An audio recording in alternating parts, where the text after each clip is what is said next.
زندگی میں عمل کرنے کی ہیں، اگر ہم ان اعمال کو اپنے سامنے رکھیں تو ان میں بہت بڑا مسئلہ یہ ہے کہ انسان کے جتنے بھی اعمال ہیں ان کی اصل بنیاد انسان کی فکر ہے، کہ انسان پہلے کسی کام کو سوچتا ہے پھر اس کے بعد عمل کرتا ہے، اور جو شخص کوئی بھی کام بغیر سوچے سمجھے شروع کر دیتا ہے اور خاص طور پہ اس کے عواقب اور نتائج پر نظر نہیں رکھتا، تو ایسا شخص اپنی صلاحیتیں، اپنا مال، اپنی عمر سب کبھی کبھی ضائع کر دیتا ہے۔ تو شریعت نے جس چیز کی تلقین کی ہے اور جو چیزیں بتلائی ہیں ان میں سے ایک یہ ہے کہ آدمی کی فکر درست ہونی چاہیے، اور اگر فکر کا قبلہ درست ہو جائے تو اس فکر کی بنیاد پر جو اعمال بنتے ہیں وہ درست ہوتے ہیں۔ ایک آدمی کو آپ یہ کہتے رہیے کہ نماز پڑھو نماز پڑھو نماز پڑھو، آپ ایک چیز اس آدمی کے ذمے ڈال رہے ہیں، اور اللہ نے بھی اس سے کہا ہے پڑھو، رسول اللہ صلی اللہ علیہ وسلم نے بھی کہا ہے پڑھو، آپ بھی کہہ رہے ہیں پڑھو، مگر جب تک اس کو فکر نہیں ہوگی کہ یہ نماز چھوڑ دینا کتنے نقصان کی چیز ہے، تب تک وہ حقیقتاً نمازی نہیں بن سکے گا۔ اور کسی شخص کی فکر میں، سوچ میں پہلے ہی سے یہ بات ہے کہ نماز نہ پڑھنے کا کتنا نقصان ہو جاتا ہے، تو آپ کہیے نہ کہیے وہ نماز پڑھ کے ہی رہے گا۔ سارے کے سارے زندگی کے اعمال ان کی اصل انسان کا فکر ہے کہ انسان جو سوچتا ہے پھر عمل کرتا ہے تو کیا چیز اس کی سوچ میں آ رہی ہے، اس کارخانے میں، فیکٹری میں کیا مال تیار ہو رہا ہے۔ رسول اللہ صلی اللہ علیہ وسلم نے مومن انسان کے متعلق یہ بات ارشاد فرمائی، یہ ہمارے آپ کے متعلق نہیں تھی، یہ کسی مومن آدمی کے متعلق تھی، کیونکہ ہم اور آپ انسان نما چیزیں ہو گئے ہیں، انسان نہیں رہے۔ دنیا میں جب قحط پڑتا ہے تو موت کا وجود عام ہو جاتا ہے، موت عام ہو جاتی ہے اور زندگی تھوڑی رہ جاتی ہے، اور جب موت عام اور زندگی تھوڑی، قحط کی حالت ہو گئی، اور جب قحط کے مقابلے میں زندگی بڑھتی ہے تو زندگیاں عام ہو جایا کرتی ہیں، جب تو انسان تھوڑے رہ جایا کرتے ہیں، بہت تھوڑے رہ جاتے ہیں، حتیٰ کہ کبھی کبھی لاکھ میں ایک آدمی انسان ہوتا ہے، سب انسان نہیں ہوتے۔ نبی کریم صلی اللہ علیہ وسلم نے فرمایا تھا کہ تم اگر کسی مقصد کی خاطر کسی آدمی کو ڈھونڈنے نکلو گے تو تجد الناس کالابل، لوگ اونٹوں کی طرح تمہیں ملیں گے، اور کبھی کبھی 100 اونٹوں میں ایک بھی سواری کے قابل نہیں ہوتا۔ یہ ہر آدمی کا حال ایسے ہی۔ آپ اگر ڈاکٹر ہیں تو آپ کبھی نکلیے اپنے کلینک کے لیے، اچھا ڈاکٹر جو ہر طرح سے قابل اطمینان ہو آپ لے لیجئے، 100 ڈاکٹروں میں کبھی ایک بھی اس قابل نہیں ہوتا۔ آپ انجینئر ہیں اور آپ جو چاہتے ہیں کہ آپ کے ساتھ جاب میں ایسا انجینئر آ جائے، کبھی اتفاق سے مل جائے تو الگ بات، آپ تلاش کیجئے، اشتہار دیجئے، کمپیوٹر پہ آپ ڈال دیجئے، نیٹ ورک میں ڈال دیجئے، اور کتنے ہی اپلیکیشنز آتی ہیں، اور کبھی کبھی 100 کا انٹرویو کے بعد بھی اطمینان نہیں ہوتا کہ یہ چیز صحیح۔ رشتے کے لیے نکلتے ہیں، بیٹے کا رشتہ کرنا ہے، بیٹی کا، اور کبھی کبھی 20 گھر پھر کے بھی اطمینان نہیں ہوتا کہ جیسا لڑکا جیسی لڑکی ملنی چاہیے تھی ویسا معاملہ نہیں ہے۔ آخر پہ آ کے کہتے ہیں یار کچھ نہ کچھ تو برداشت کرنا ہی پڑتا ہے۔ تو رسول اللہ صلی اللہ علیہ وسلم نے یہی بات فرمائی تھی کہ 100 اونٹوں میں ایک بھی سواری کے قابل کبھی کبھی نہیں ملتا۔ بس یہی حال انسانوں کا بھی ہے۔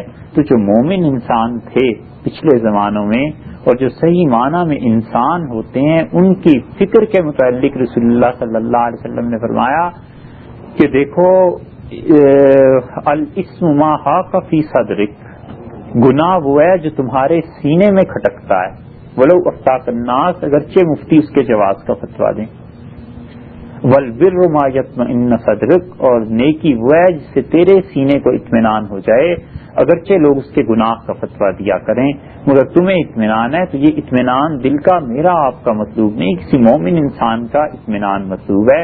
ہم آپ کوئی معیار، کوئی کرائیٹیریا نہیں ہے، کیونکہ فکر میں بنیادی طور پر اصلاح نہیں۔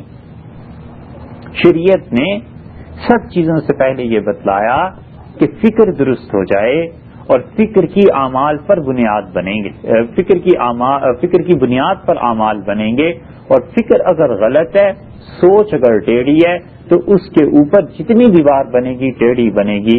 سعدی نے کہا ہے کہ خشت اول چون حد مامار کج، پہلی اینٹ رکھنے والا اگر ٹیڑھی رکھ دے تا سریا می روت دیوار کج، تو آسمان تک بھی دیوار اٹھا لو وہ ٹیڑھی اٹھتی چلی جائے گی، وہ سیدھی نہیں ہوتی۔ کبھی بھی ایک غلطی آدمی کرے، اس کے جواب میں دوسری غلطی کرے، تو دو غلطیوں کا نتیجہ کہیں تصحیح سے نکلتا ہے، وہ تیسری غلطی کر رہا ہے کہ وہ اس زوم میں مبتلا ہے کہ میں بالکل ٹھیک زندگی بسر کر رہا ہوں۔ یہ فکر کی کجی اور فکر کا ٹیڑھا پن ہے۔ فکر کی کجی میں رسول اللہ صلی اللہ علیہ وسلم نے ساری اخلاقیات کی تعلیم دی کہ تم کیسے انسان ہو اور کیسا مطلوب ہے اللہ کو کہ مومن انسان کیسا ہونا چاہیے۔ اس فکر کی کجی کو، اس فکر کے ٹیڑھے پن کو، اس فکر کی بربادی کو، اس فکر کی برائی کو دور کرنے ہی کا نام تزکیہ ہے، اسی کا نام اصلاح ہے اور برکت۔ اتنی سی بات۔ جس انسان کی فکر درست ہو جائے، جس انسان کے سوچنے کا ڈھنگ درست ہو جائے، جس انسان کو سوچنے کو ایسے تابع کر لے اللہ کے ہاں کہ اللہ تعالیٰ جو کچھ کہتے ہیں اس کے مطابق سوچنے لگے، بس یہ انسان تزکیہ بھی ہو گیا، یہ آدمی ولی بھی ہے، یہ آدمی بزرگ بھی ہے، یہی آدمی شیخ ہے، اسی کے ساتھ آدمی کا تعلق جڑ جاتا ہے۔ یہ فکر کی بنیادی طور پر اصلاح کرنی ہے۔ ایک آدمی ایک کام دیکھتا ہے اور اسے دیکھنے کے بعد وہ فتویٰ لگاتا ہے کہ یہ گناہ کی بات ہے جو کر رہا ہے، اور اس آدمی سے جا کے پوچھتا ہے، وہ کہتا ہے صاحب میں نے یہ کام اس لیے کیا ہے، یہ فکر بنیادی طور پہ دو جگہ پہ مختلف ہے۔ وہ کہتا ہے اس فکر سے میں نے یہ کام کیا تھا، وہ کہتا ہے ہاں بھائی بالکل ٹھیک ہے، مجھ سے غلطی ہوئی۔ یہ تنگ نظری فکر کے کم ہونے کی بات ہے نا، کہ وہ اپنے ماں سوا کسی کو برداشت ہی نہ کر سکے، وہ ساری کی ساری چیزیں اگر اس کے پاس ہوں تو وہ جائز، اور اس کے علاوہ کسی اور کے پاس ہوں تو وہ ناجائز۔ یہ تنگ نظری کیوں پیدا ہو جاتی ہے؟ اس لیے کہ فکر میں یہ بات احساس نہیں ہوتا کہ اللہ نے فرمایا ان بعض الظن اسم، اور لوگوں بعض چیزوں کا سوچنا لوگوں کے متعلق وہ گناہ ہے۔ آپ کو بھی سوچئے تنہائی میں شراب کیوں حرام ہے؟ اللہ تعالیٰ نے ہی کہا ہے نا، اگر اللہ نہ کہتا تو یہ کیوں حرام ہو جاتا؟ کوئی بھی نہیں کر سکتا تھا۔ وہی اللہ، وہی جبریل امین، وہی نبی صلی اللہ علیہ وسلم، وہی قرآن، اس میں اللہ نے فرما دیا۔ تو اللہ تعالیٰ سے یہ میسج حضرت صلی اللہ علیہ وسلم تک پہنچا جبریل امین کے واسطے سے، وہی زبان ہے عربی، حرام ہو گئی، بالکل ٹھیک۔ اور وہی اللہ ہے، وہی جبریل امین ہے، وہی زبان ہے، وہی ہے نبی صلی اللہ علیہ وسلم، اور انہیں اللہ نے حکم دیا ہے کہ آپ لوگوں کو یہ بتا دیجئے کہ ان بعض الظن اسم، اپنے بھائیوں کے متعلق کچھ گمان کرنا برا، یہ گناہ کی بات ہے، یہ حرام ہے۔ اب شراب کی حرمت سب کو پتہ ہے، یہ حرام ہے، یہ کیوں نہیں پتا بھائی؟ یہ بھی تو ویسے ہی حرام ہے۔ شراب پینے سے 1000 بار بچے گا کہ میری توبہ، اللہ پناہ میں رکھے، الیاذ باللہ۔ شراب کا نام آتے ہی استغفر اللہ کی پوری تصویر وہ پڑھ لے، اور اسے آپ 1000 کہیے کہ بھائی میرا بالکل قطعاً ارادہ اس کام سے یہ نہیں تھا، میری نیت صاف تھی، کبھی اعتبار نہیں کرتا، کیونکہ مسلمان کو اس سے بدظنی یہ ضروری ہو گئی ہے الیاذ باللہ۔ ایک درجے میں گناہ یہ بھی ویسے ہی ہے، حرام ہے اللہ کی نظر میں، گناہ یہ بھی حرام ہے اللہ کی نظر میں۔ فرق صرف اتنا سا ہے کہ شراب پینے کا گناہ ہے وہ کسی دن چھٹ جائے گا، جذبات کے غلبے سے اس نے کر لیا اور ممکن ہے، اور یہ گناہ عادت بن گیا ہے، یہ عادت کیسے ٹھیک ہوگی؟ سوچنے کی بات یہ ہے، وہ گناہ جو جذبات کے غلبے سے ہوتے ہیں، شریعت کہتی ہے جب یہ جذبہ نہیں رہے گا، عمر گزر جائے گی، وقت گزر جائے گا، ماحول بدل جائے گا، بہت سے فیکٹرز ہیں، اس میں اس آدمی کی اصلاح ہو جائے گی، اور جو چیز وہ اس لیے کر رہا ہے کہ اس کی عادت بن گئی ہے، اس عادت کو کون تبدیل کرے؟ مسند احمد میں آتا ہے نبی کریم صلی اللہ علیہ وسلم نے فرمایا اگر تم سے کوئی آ کر یہ کہہ دے کہ پہاڑ ایک جگہ سے فلاں جگہ سے دوسری جگہ فلاں پہاڑ چلا گیا، صدقوا، تم مان جاؤ بالکل ایسے ہو سکتا ہے. اور تم سے یہ کوئی کہے آ کے کہ فلاں شخص کی عادت بدل گئی ہے، تو کبھی اس کی تصدیق نہ کرنا جب تک کہ مراد یہ کہ جب تک کہ تمہیں خود تجربہ نہ ہو. یہ عادت پڑ جاتی ہے، عادت پڑ گئی ہے کسی کو کہ صبر نہیں کرنا اور ہر چیز میں جلدی جلدی جلدی جلدی کریں. اس عادت پر بھی تو گناہ ہے.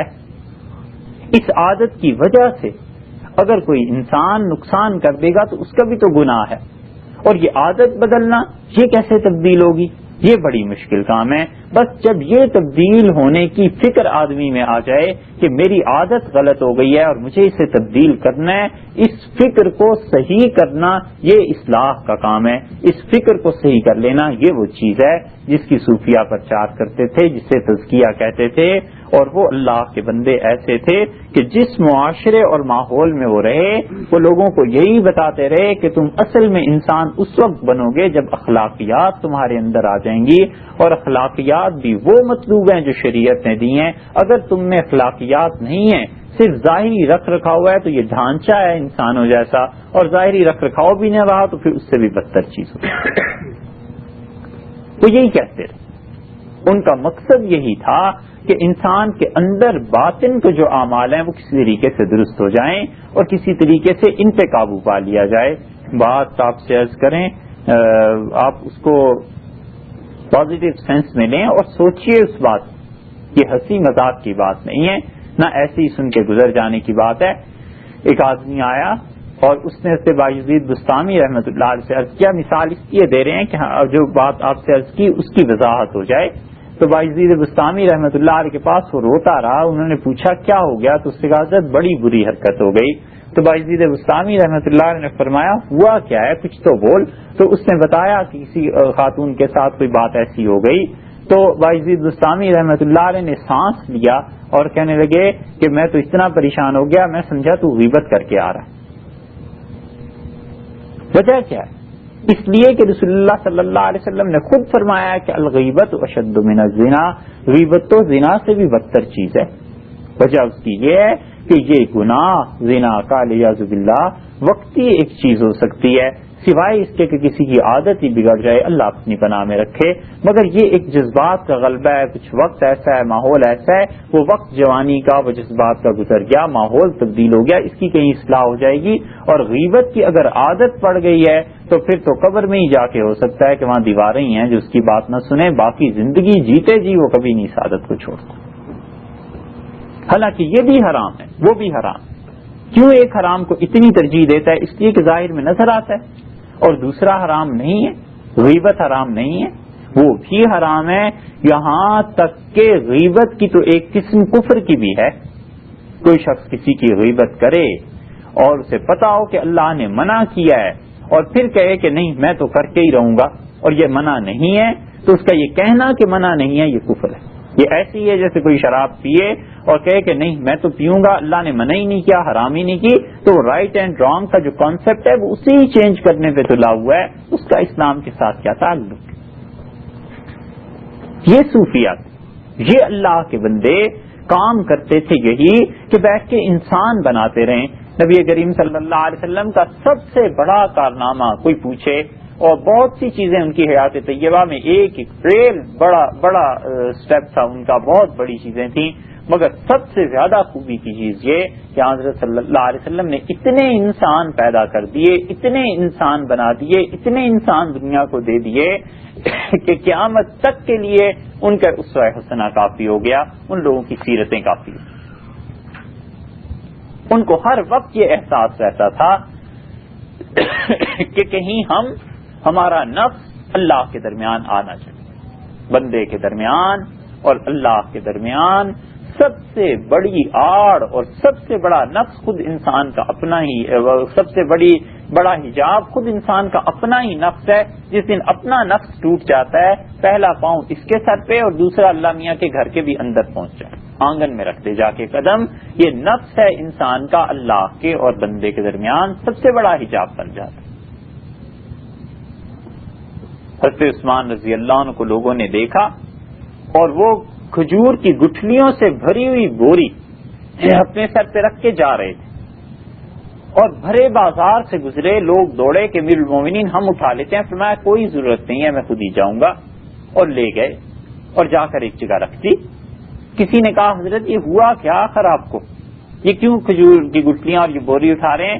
تو کہنے کہ آج صبح جب آنکھ کھلی تو میرے خیال میں آیا کہ میں مسلمانوں کا امیر ہو گیا ہوں، امیر المومنین بن گیا ہوں. تو میں نے اپنے نفس سے کہا کہ اگر تم خدا کی قسم اپنے آپ کو کسی عام مسلمان سے اچھا سمجھو گے تو میں تمہیں ضرور سزا دوں گا، اور اسی لیے میں نے یہ بوری اٹھا کے سب لوگوں کے درمیان سے گزرا ہوں تاکہ لوگوں کو بھی پتا چلے اور میرے نفس کو بھی سزا ملے کہ ہم اور عام مسلمان سب برابر ہیں، کسی کو کسی پہ کوئی ترجیح نہیں سوائے اس کے کہ کوئی متقی. اتنا خیال رکھتے تھے. خوش آمد ہے، کسی انسان کے لیے چاپلوسی ہے، کسی انسان کو بڑا سمجھنا ہے اور اداکاری کے ذریعے اس انسان سے فوائد حاصل کرنے ہیں، مال حاصل کرنا ہے، اس کی عہدہ حاصل کرنا ہے، اس سے سفارش کروانی ہے. شریعت نے ان ساری چیزوں پر سخت پابندی لگائی ہے تاکہ کہیں مزاج اندر کا نہ بگڑ جائے، کہیں ایسے نہ ہو جائے کہ معاملہ کچھ سے کچھ ہو. ابی بن کعب رضی اللہ عنہ ایسے آدمی تھے جن کے متعلق نبی کریم صلی اللہ علیہ وسلم اقرا امتی، میری امت کا سب سے اچھا قاری ہے. اور سو مچ سو کہ اللہ تعالیٰ نے وہی نازل فرمائی، جبریل کو بھیجا اور کہا کہ رسول اللہ صلی اللہ علیہ وسلم سے جا کے کہو ابی کو میرا سلام کہیں. وَلَمْ يَكُنِ الَّذِينَ كَفَرُوا، یہ جو صورت ہے اسے پڑھ کے سنائیں، کچھ ذرا سی بات ہے اس میں تو وہ ان کی اصلاح ہو جائے. تو رسول اللہ صلی اللہ علیہ وسلم نے بلایا اور فرمایا ابی اللہ نے تمہیں سلام کہا. انہوں نے کہا سمیا میرا نام لے کے؟ تو آپ نے فرمایا جبریل یہی کہہ رہے ہیں کہ تمہارا نام لے کے اللہ نے سلام بھیجا ہے، تمہارا قرآن پڑھنا اللہ کو اتنا اچھا لگا اور مجھے خدا نے حکم دیا ہے کہ میں تمہیں لم یکن الذین کفروا یہ سورت پڑھ کے سناؤں. اس شان کے آدمی تھے اور مسجد نبوی سے باہر نکلے، بہت شاگرد ان کے ساتھ تھے، لوگ ان سے قرآن پڑھ رہے تھے، پوچھ رہے تھے سوالات. حضرت عمر رضی اللہ عنہ بھی نکلے اپنی خلافت میں، تو انہوں نے سب کے سامنے ابی بن کعب رضی اللہ عنہ کو 2-3 درے مارے. تو انہوں نے کہا امیر المومنین خیریت، میں نے کچھ جرم کیا کچھ؟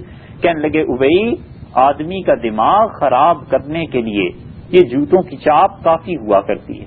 یہ جو تیرے پیچھے اتنے آ رہے ہیں نا اور ان کے جوتوں کی آواز آ رہی ہے، تو مجھے ڈر لگ گیا کہ شیطان تمہارے دماغ میں یہ بات ڈالے کہ تم بڑے آدمی بن گئے ہو، تو میں نے چاہا کہ تمہاری آخرت بھی ٹھیک رہے اور لوگوں کو بھی پتا چل جائے کہ تم عام آدمیوں جیسے ایک آدمی. خود حضرت عمر رضی اللہ عنہ کی داڑھی کو کسی نے ہاتھ لگایا تو حضرت عمر رضی اللہ عنہ نے کہا کیا بات ہے؟ اس نے کہا امیر المومنین ایک تنکا آپ کی داڑھی میں اڑ کے کہیں سے آ گیا، پھنس گیا. وہ نکالا، فرمایا کہاں ہے وہ؟ اس نے لا کے دکھایا، اٹھا کے دکھایا، جان اس کی چھوٹ گئی. فرمایا میں سمجھا کہ تمہیں مجھ سے کوئی کام ہے جو میری داڑھی کو ہاتھ لگا رہے ہو. یعنی مراد یہ تھی کہ خوشامد کر رہے ہو.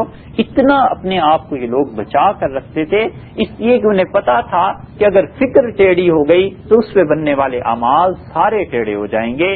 اتنی اس فکر کی حفاظت کی ہے. خود حضرت صلی اللہ علیہ وسلم نے اعتکاف میں مسجد نبوی میں گناہگار سے گناہگار مسلمان بھی تصور نہیں کر سکتا.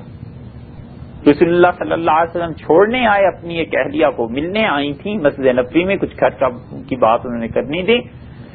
آپ تشریف لائے اور آپ آخری کنارے پر کھڑے تھے مسجد نبوی کے. بخاری شریف وغیرہ میں آیا کہ آپ نے انہیں کہا وہ جائیں، وہ جا رہی تھی. تو حضرت اسید رضی اللہ عنہ کہتے ہیں میں داخل ہو رہا تھا تو رسول اللہ صلی اللہ علیہ وسلم میرے خیمے میں آئے. اعتکاف میں تھے سب مسجد نبوی میں، اور اعتکاف میں خیمے کا جو پردہ سا تھا وہ ہٹا کے صرف اتنا کہا کہ وہ میری بیوی تھی، بس اتنا کہہ کے چلے گئے. تو میں بہت حیران ہوا اور میں پہنچا اور میں نے عرض کیا اللہ کے رسول آپ نے یہ ارشاد فرمایا تھا، میں اس کو سمجھ نہیں سکا. تو رسول اللہ صلی اللہ علیہ وسلم نے فرمایا اسید بات یہ ہے کہ شیطان آدمی کے دل میں ایسے وسوسے ڈالتا ہے، اس طرح چلتا ہے جس طرح تمہاری رگوں میں خون چلتا ہے، وہ بھی اپنا کام کرتا رہتا ہے. تو مجھے ڈر لگا کہ کہیں اس عورت کو جاتے ہوئے تم یہ نہ دیکھ، تمہارے ذہن میں یہ نہ آ جائے کہ نبی کریم صلی اللہ علیہ وسلم سے کوئی غیر عورت مسجد نبوی میں اس وقت ملنے آئی تھی، اس لیے آ کے میں نے تمہیں بتا دیا کہ میری اہلیہ تھی. کوئی ایسی بات نہیں. اتنی حفاظت ہے کہ فکر نہ ٹیڑھی، بدگمانی نہ ہو، کسی کو حقیر نہ سمجھے، کسی کے متعلق یہ تصور آئی ہی نہیں کہ فلاں آدمی ایسا خراب ہے، ایسا ہے، ایسا ہے، جہاں تک ہو سکے لوگوں کے افعال کی اچھی توجیح کرتا رہے۔ رسول اللہ صلی اللہ علیہ وسلم سے کسی نے پوچھا کہ ایسی بات بتا دیجئے، بس ایک نصیحت کر دیجئے، میں ساری زندگی اس پہ عمل کرتا رہوں۔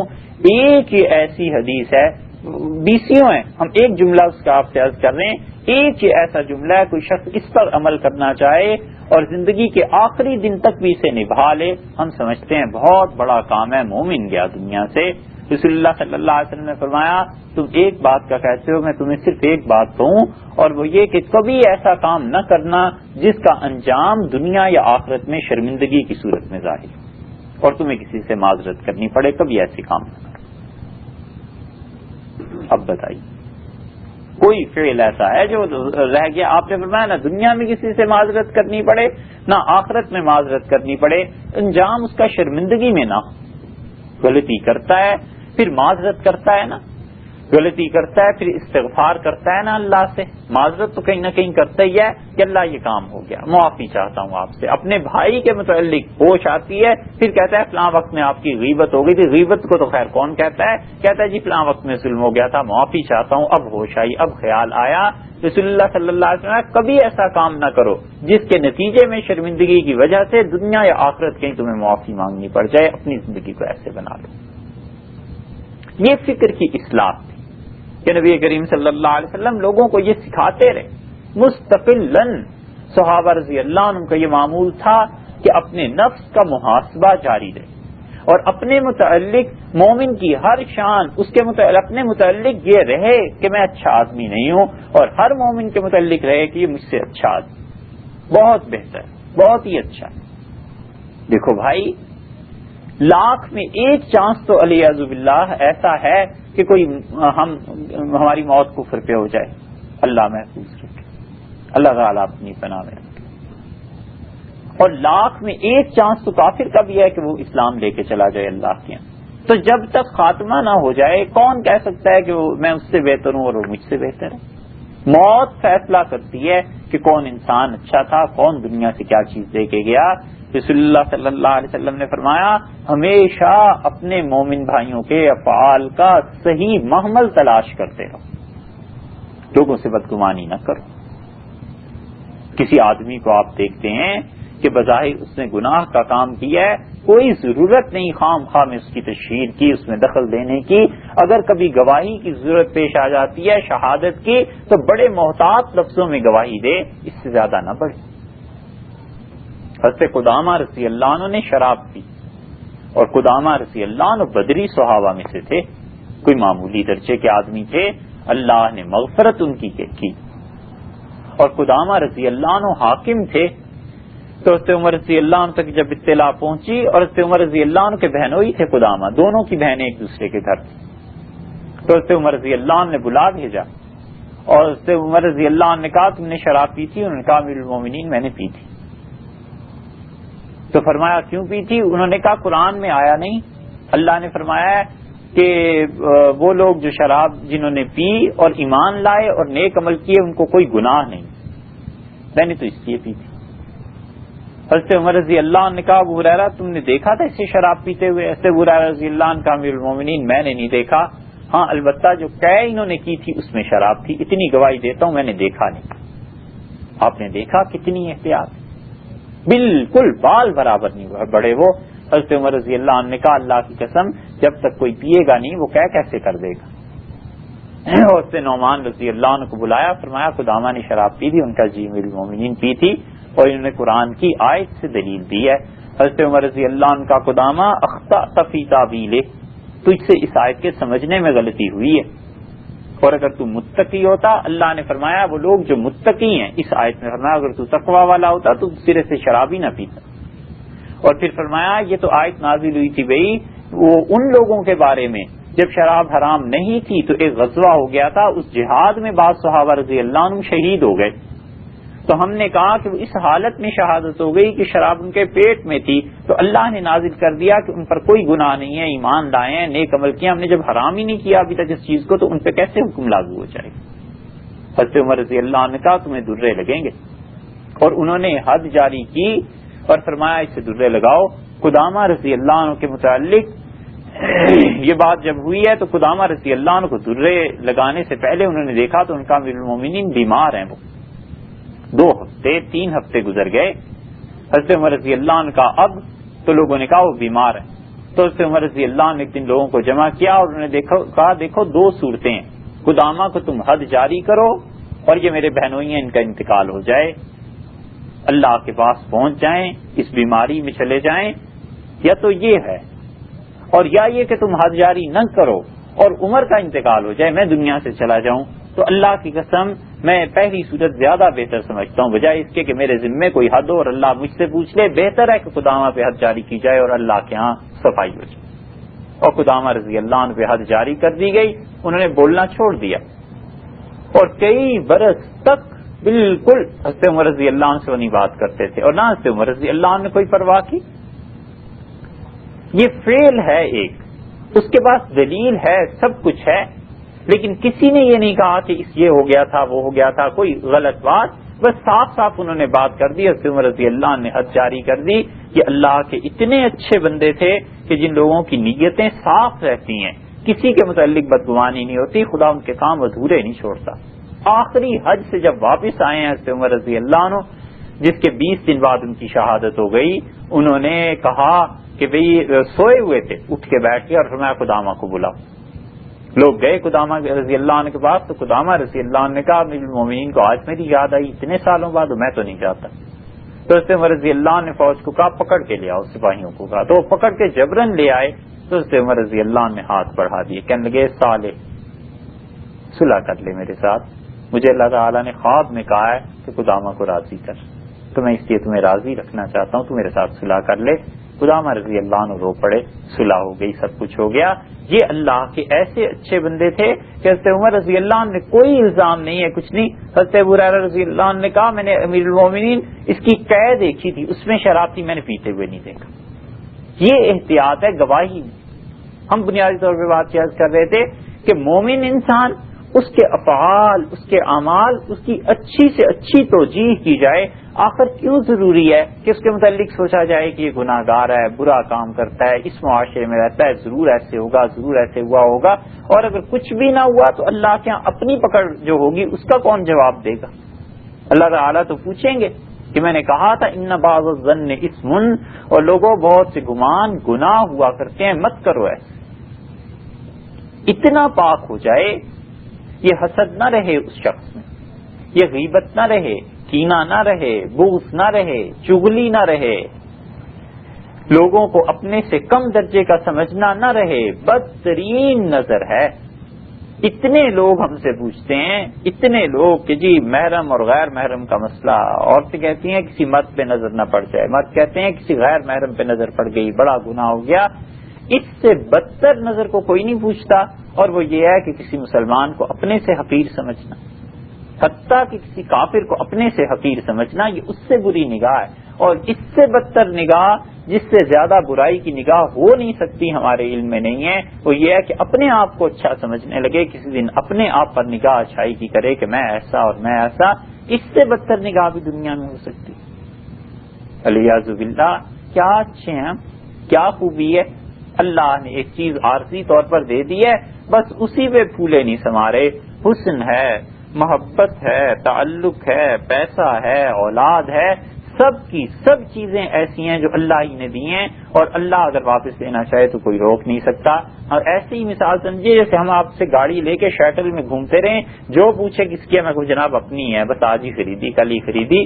تو جس پر حقیقت کھلے گی وہ کہیں گے یار کیسا کم ظرف آدمی ہے، دیکھو دوست کی گاڑی اور اپنی بناتا پھر رہا تھا. بس ایسے ہی ہے کہ یہ چیزیں تو اللہ نے دی ہیں، اور وہ بھی آزمائش اور امتحان کے لیے دی ہیں. یہ خوش ہوا چلا جا رہا ہے کہ یہ چیزیں تو ہماری ہیں. سبحان اللہ.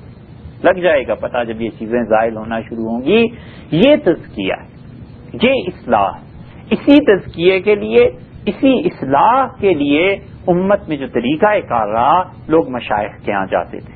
لوگ بزرگوں کے ہاں جاتے تھے، ایک ایک شخص نے پورے پورے ملک کی، پورے قبیلے کی حالت بدل دی، اس لیے کہ وہ دل ان کے پاک تھے، وہ لوگوں کے پاس سوائے اس کے کسی غرض سے گئے ہی نہیں تھے کہ کسی طرح اللہ کی یہ مخلوق جس کا اخلاق تباہ ہو گیا ہے، فکر برباد ہو گئی ہے، انہیں اللہ کی طرف پھیر دو، اللہ کے پاس لے جاؤ۔ وہ ہمیشہ اس محبت کو عام کرتے تھے۔ لوگوں نے جو چیز آ کے ان سے کہی، انہوں نے کہا یہ میں تو برداشت کر لوں گا، دیکھو کسی اور کے سامنے نہ کر، دیکھو ایسی بات نہ کر۔ لوگ سمجھتے ہیں ان پہ حالت کا غلبہ ہو گیا تھا، ان کا حقیقی حال ایسے ہی ہو گیا تھا کہ جو تکلیف اور دکھ انہیں کسی سے پہنچا، انہوں نے کہا اللہ تیری راحت میں اضافہ کرے، ہمارے دکھ کی پرواہ نہیں، کوئی حرج نہیں، گزر جائے گا وقت، ہم نے معاف کیا، ختم ہو گئی بات۔ حضرت نظام الدین اولیاء رحمۃ اللہ علیہ، آپ میں سے جو دلی گئے ہیں جانتے ہیں ان کا مزار وہاں، ان کو اپنے خلیفہ کے متعلق یہ اطلاع ملی کہ وہ عام لوگ اس کے سامنے بیٹھتے ہیں اور وہ اپنی چادر 4 تہہ کر کے رکھتا ہے، پھر اس پہ بیٹھتا ہے۔ حضرت نظام الدین اولیاء رحمۃ اللہ علیہ نے اسے بلایا اور خلافت منسوخ کر دی اور فرمایا تمہارا کیا خیال ہے، تم عام لوگوں سے زیادہ اچھے ہو جو اپنے لیے چادر بچھاتے ہو اور لوگوں کو زمین پہ بٹھاتے۔ یہ کڑی نگرانی تھی کہ کسی طرح اپنے نفس کا شائبہ نہ آئے، کسی طرح اپنے نفس کے لیے کام نہ ہو، کام اللہ کے لیے ہو، بولنا اللہ کے لیے ہو، سب کچھ اللہ ہی کے لیے۔ یہ اس آخری دور میں حضرت شیخ الہند رحمۃ اللہ علیہ اتنے بڑے آدمی تھے کہ وہ پہاڑ تھے عظمتوں کا، آدمی نگاہ اٹھا کے دیکھے ٹوپی گر جائے، اتنے بڑا مقام تھا ان کا۔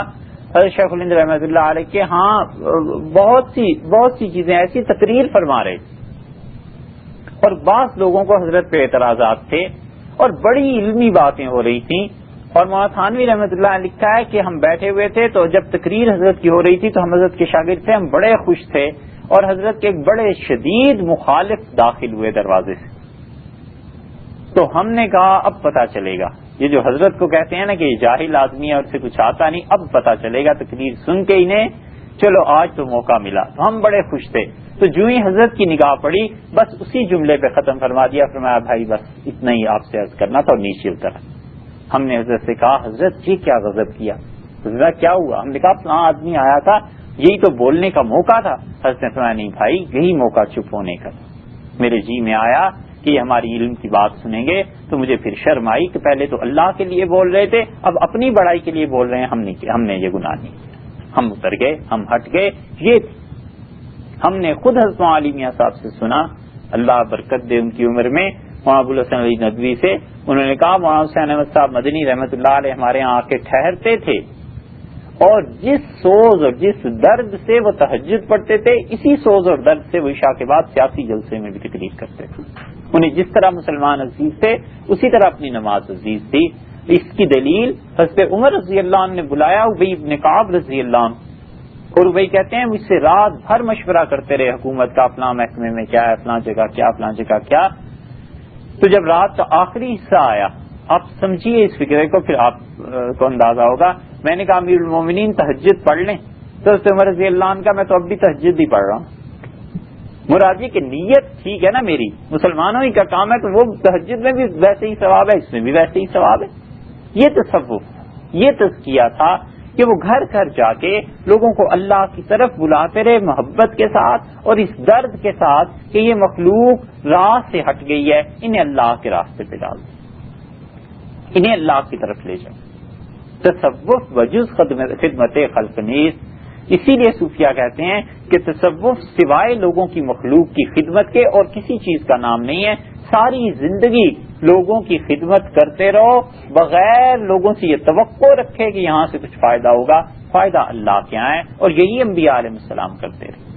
ہر نبی نے اپنی قوم سے آ کے یہ کہا کہ میری قوم والوں میری بات سن لو، ان اجریہ الا علی اللہ، اور رہ گیا میرا اجر، لا اسألکم علیہ اجرا، میں تم سے نہیں مانگتا، لا اسألکم علیہ مالا، مجھے تم سے پیسے نہیں چاہیے، ان اجریہ الا علی اللہ، میرا اجر تو اللہ کے پاس ہے۔ سب نے یہی کہا، حتیٰ کہ رسول اللہ صلی اللہ علیہ وسلم کی باری آئی تو اللہ نے فرمایا آپ اپنی امت سے صاف کہیے کہ لا اسألکم، میں تم سے کوئی مال کوئی پیسہ نہیں مانگتا، الا المودۃ فی القربى، البتہ جو میری رشتہ داری ہے لوگوں کے ساتھ تو میرے رشتہ داروں کی رعایت کرو، میرے کنبے کی، قبیلے کی، اس کی، باقی ہم تم سے کچھ نہیں چاہتے، اجر وہ اللہ ہمیں دے دے۔ اتنے بے نفس، اتنے بے لوث انسان تھے، یہ گم ہو گئے ہیں، یہ دنیا میں نہیں رہے، کہیں سے یہ ڈھونڈ لائیے، کچھ کیجیے، آپ خود بن جائیے ایسے، یہ تو ہو سکتا ہے۔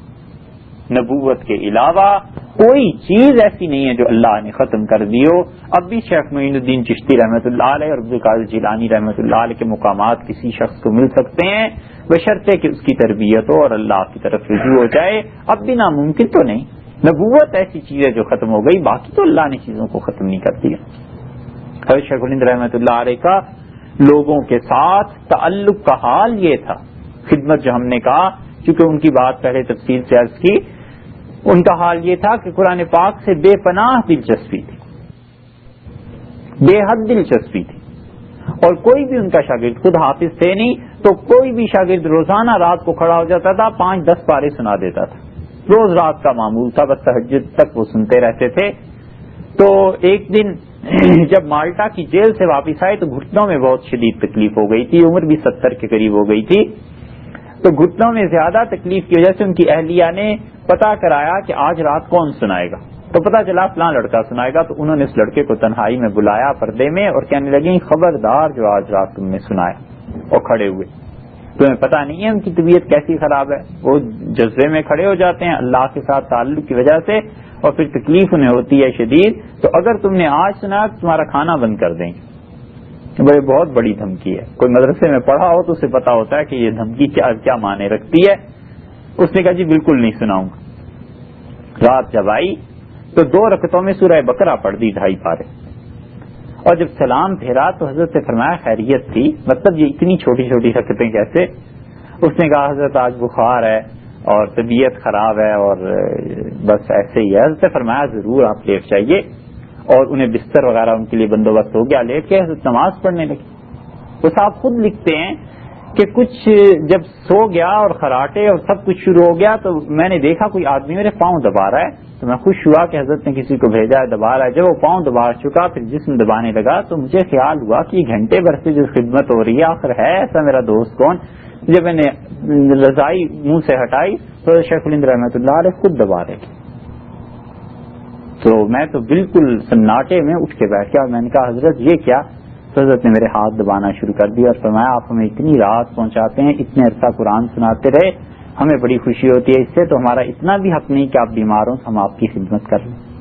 کہنے لگے میں نے کہا حضرت قرآن سن لیجیے، یہ نہ کیجیے، یہ میرے لیے ناقابل برداشت چیز ہے۔ اتنا لوگوں کی خدمت کرنے والے تھے، یہ ان لوگوں کا حال تھا، اس لیے کہ ان کے وسعت ظرف میں پیدا ہو گئی تھی، وہ اللہ کی مخلوق کو اللہ ہی کی مخلوق سمجھتے تھے۔ اس کی مثال آپ سمجھنا چاہیں، ایک ڈاکٹر ہوتا ہے، یہ ڈاکٹر کیسے جان بچاتا ہے؟ خون مل گیا اس سے، دوائیاں مل گئیں، کیا چیزیں، اللہ نے اس کے متعلق کہا ہے کہ ومن احیاها فکأنما احیا الناس جميعا، اور جو ایک جان بچاتا ہے وہ اتنی اچھی بات کرتا ہے کہ گویا اس نے پوری انسانیت کی جان بچا لی۔ خدا نے اعتراف کیا، اللہ اس کو اجر دے گا، اور اسی لیے فرمایا کہ جو ایک شخص کو قتل کرتا ہے گویا وہ پوری انسانیت کو قتل کرنے کا مجرم ہے، اتنا بڑا گناہ اس نے کیا ہے۔ تو یہ ایک ظاہری زندگی کا سبب، اور وہ بھی 20 چیزوں کے ہوتے ہوئے کر رہا ہے، یہ تو بہت اچھا کام کر رہا ہے، اللہ کو اس کی قدر ہے، اللہ نے اسے ثواب دینا ہے، اعتراف فرمایا ہے اس کی اس خدمت کا۔ اور وہ شخص جس نے ایک شخص کو جو جہنم میں جا رہا تھا اسے اٹھا کے جنت کے راستے میں ڈال دیا اور اس کی عاقبت بنا دی، کیا وہ لوگ خدا کے ہاں کم درجے کے ہوں گے؟ یقیناً ان کا درجہ بڑا ہے۔ اسی مقصد کے لیے بیعت ہوا کرتے ہیں، اسی مقصد کے لیے مشائخ سے تعلق رکھا کرتے ہیں۔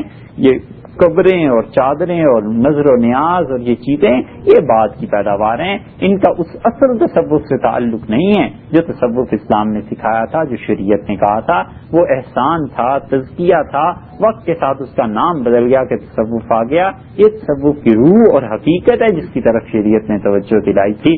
اللہ تعالیٰ نے اور آپ کو عمل کی توفیق دی۔ وقت ہو گیا، کوئی سوال ہو تو بات کے بال کٹوانے کی تو اجازت ہے نہیں، البتہ 2 حالتیں اس سے مستثنا ہیں۔ ایک تو احرام کی حالت کہ احرام اس وقت کھلے گا جب وہ ایک پور، انگلی کا ایک پور اس کے برابر بال کٹا دیں، اور بعض اوقات خواتین کو بالوں کا مرض ایک ہو جاتا ہے کہ بالوں کے 2-2 3-3 منہ بن جاتے ہیں اور وہ بڑھتے نہیں ہیں، تو اس صورت میں بھی گنجائش ہے کہ بس ذرا سا جتنا مناسب ہے اس کو کاٹ لیں، لیکن یہ کہ زیادہ بالوں کو کاٹنا، سر کے بالوں کو اس کی اجازت نہیں۔ یہ کیسی آہو سواں ہے کسی کو کیا معلوم، یہ کیسی آہو سواں ہے کسی کو کیا معلوم، کہ سوچ عشق نہا ہے کسی کو کیا معلوم۔ یہاں پہ درد کی قیمت دوا سے زیادہ ہے، یہ اہل دل کا جہاں ہے کسی کو کیا معلوم، یہ اہل دل کا جہاں ہے کسی کو کیا معلوم۔ اور ادا نہ کر سکا قیمت کوئی محبت کی، ادا نہ کر سکا قیمت کوئی محبت کی، لیکن کتنی گراں ہے کسی کو کیا معلوم۔ ادا نہ کر سکا قیمت کوئی محبت کی، لیکن کتنی گراں ہے کسی کو کیا معلوم۔ ادا نہ کر سکا قیمت کوئی محبت کی، لیکن کتنی گراں ہے کسی کو کیا معلوم۔ اس کے مزاجی سے ہے کہ محبتوں میں غرض کے حصول سے آگے، محبتوں میں غرض کے حصول سے آگے، عداوتوں کا کنواں ہے کسی کو کیا معلوم۔ محبتوں میں غرض کے حصول سے آگے، عداوتوں کا کنواں ہے کسی کو کیا معلوم۔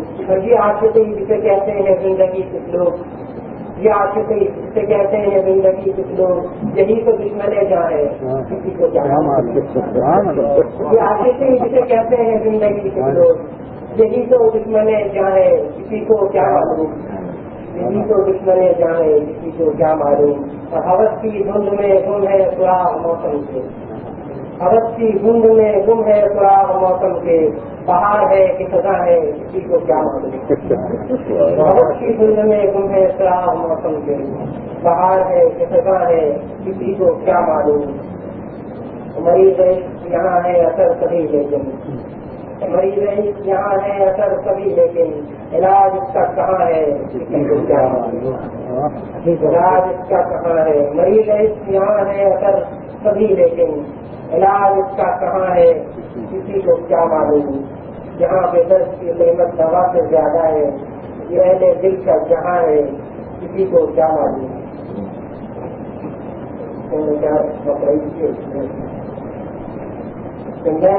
میں اہل زر کے مال کا قائل نہیں ہوں دوست، میں اہل زر کے مال کا قائل نہیں ہوں دوست، قربانیوں کی کھال کا قائل نہیں ہوں۔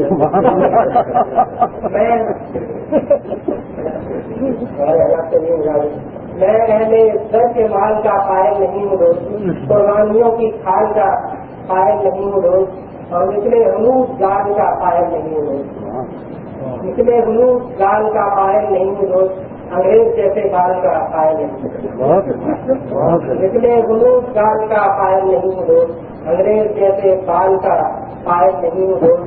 ایک حسن لازوال سے ہے میرا راستہ، ایک حسن لازوال سے ہے میرا راستہ، میں عارضی جمال کا قائل نہیں ہوں، ایک حسن لازوال سے ہے میرا راستہ، میں عارضی جمال کا قائل نہیں ہوں دوست، میں عارضی جمال کا قائل نہیں ہوں، ایک حسن لازوال سے ہے میرا راستہ، میں عارضی جمال کا قائل نہیں ہوں دوست۔ قربانیوں میں اہل زر کے مال کا قائل نہیں ہوں دوست، میں اہل زر کے مال کا قائل نہیں ہوں دوست، قربانیوں کی کھال کا قائل نہیں ہوں دوست، اور نچلے حنوز کہتے ہیں نچلے حنوز گال کا قائل نہیں ہوں دوست، نچلے حنوز گال کا قائل نہیں ہوں دوست، انگریز کیسے بال کا قائل نہیں ہوں دوست، اور حسن لازوال سے ہے میرا راستہ، میں عارضی جمال کا قائل نہیں ہوں۔ اور پھر کس لیے جہیز کا قرض و مطالبہ، پھر کس لیے جہیز کا قرض و مطالبہ، میں عزت و سوال کا قائل نہیں ہوں، میں عزت و سوال کا قائل نہیں ہوں۔ اور بچنا وہاں گناہ سے قطعاً محال ہے، بچنا وہاں گناہ سے قطعاً محال ہے، میں جب بھی شادی حال کا قائل نہیں ہوں، وہاں گناہ سے قطعاً محال ہے، بچنا وہاں گناہ سے قطعاً محال ہے، میں جب بھی شادی حال کا قائل نہیں ہوں، میں جب بھی شادی حال کا قائل نہیں ہوں۔ اور جگتا ہے اس کی ذات میں اس کی صفات میں، جگتا ہے اس کی ذات میں اس کی صفات میں، ہرگز کسی مثال کا قائل نہیں ہوں، جگتا ہے اس کی ذات میں اس کی صفات میں، ہرگز کسی مثال کا قائل نہیں ہے دوست، اور مقصد ہے کہ اب کچھ عمل بھی کر لو اگر تاکہ کہہ سکو، اب کچھ عمل بھی کر لو اگر تاکہ کہہ سکو میں صرف تیل و قال کا قائل نہیں ہوں، میں صرف تیل و قال کا قائل نہیں ہوں، میں اہل گھر کے مال کا قائل نہیں ہوں، قربانیوں کی کھال کا قائل نہیں ہوں۔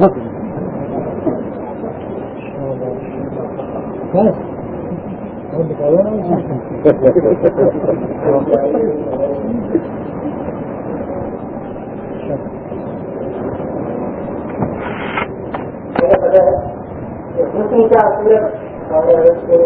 کا سورج نہیں ڈوبا اگر، حسن کا سورج نہیں ڈوبا اگر اس کے چہرے پہ پارا بن گئے، حسن کا سورج نہیں ڈوبا اگر اس کے چہرے پہ پارا بن گئے، اللہ کے مارا نے معشوق نے حضرت عاقب بھی کرنے لگے، لاکھ کے مارا نے معشوق نے حضرت عاقب بھی کرنے لگے۔